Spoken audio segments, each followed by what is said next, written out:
Hi, folks! Sorry to interrupt the flow of the show, but we've got a special treat for you today. Today, November 18th, 2014, we've got a special guest for you today, Mr. Harold Tokmakian. He was here at the beginning of the Fulton Mall nearly 50 years ago. See, here he is. You know, he also did the commentary on the Fulton Mall. Ladies and gentlemen, Mr. Harold Tokmakian. Hello, Toni. Hi, Professor Tokmakian. Hi. Thank you for coming. Oh, il ne peut de quoi. And happy Jacques Pepin to you too. This is a super quick interview, and I have one question for you that many people are asking. Shoot. I'll read this letter here. Good. The city of Fresno and the street supporters always mention the following statistic. 80% of all pedestrian malls in America built in the past have been returned into streets, and they have all been successful after the conversion into a street.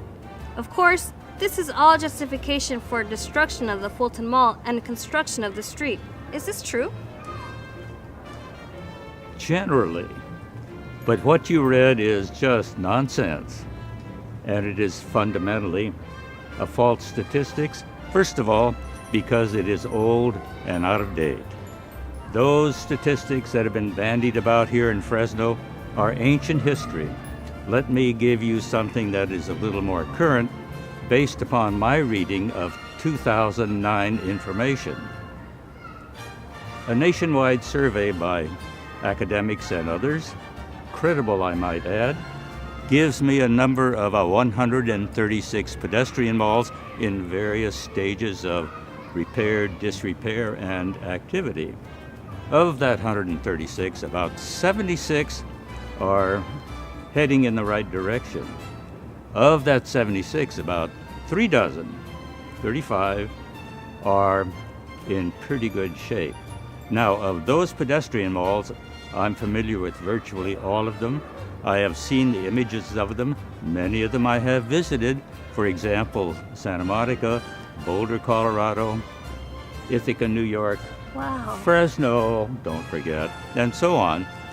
And there's something else that we should know about those active, good pedestrian malls. You can divide them in several categories, and I want you to tell me if Fresno fits into any of those categories. First, a pedestrian mall that is based upon a university, like Boulder, Colorado, like Charlottesville, Virginia, Ithaca, New York, Cornell University. Fresno doesn't fit into those. No. What about a place that is based upon a recreation location? Hey, know any? Been to Santa Monica lately? Yeah. Santa Monica's got a great pedestrian mall, and that is based upon a nearby beach. So we've got recreation, we have universities, and we have some that are so-called destination places. How about Las Vegas, downtown? The old downtown on Fremont Street, a destination place. Fresno fit into a destination place? Let's dwell on that point for a second. What do we have here that could be a destination pedestrian mall? We've got a wonderful pedestrian mall. It's unique in the world. For example, we have the finest outdoor museum accessible to the population of Fresno and the United States and elsewhere. No other pedestrian mall or any other location in the Americas has that kind of resource. A destination possibility? Of course. Think about how many Americans go to Paris, to the Louvre, to the Picasso Museum. How many travel to London to the Tate Museum and the Museum of London? And what do we have here that might be an international attraction? The Fresno Fulton Mall, the finest collection of art, outdoor art, accessible to people. Now, that tells me that the statistic that you gave me, 80% and so on, is nonsense. Forget about it. Go to the facts. Go to look at function and attraction and so on.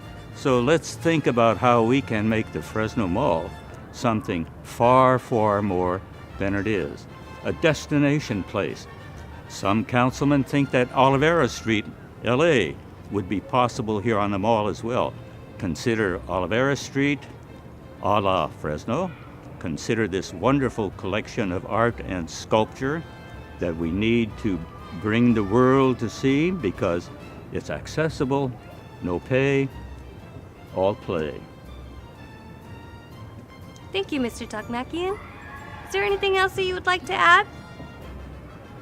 Come here and experience the largest, most wonderful, noteworthy collection of sculpture that is accessible to you and to me and everyone else here in this community.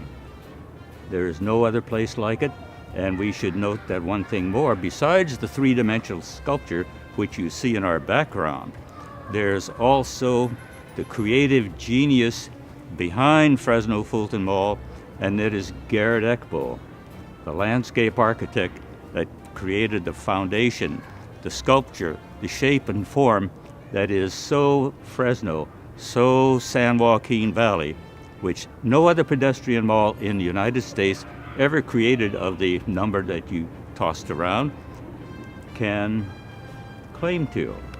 This is Garrett Eckbo's primary, principal pedestrian mall design in the world.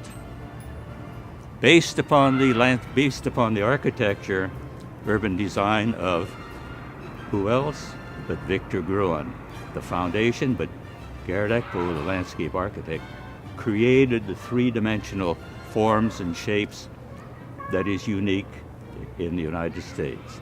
Every other pedestrian mall that you can see and has ever seen is nonsense. Thank you. Thank you, Mr. Tokmakian. Is there anything that mall supporters need to know how to get involved? Publicity. You're all experts in electronic communication, I'll bet. Your generation would be wonderful at that sort of outreach. Give it a shot. Put it all over, broadcast it, and also appear at city council meetings and voice your opinion and your voice and speak up. And also, if you can spare a dime or two, pass the bucket around to help support Fight City Hall the democratic way. Take them to court. And wear your green shirt. Thank you so much for coming today. Have a great rest of the day.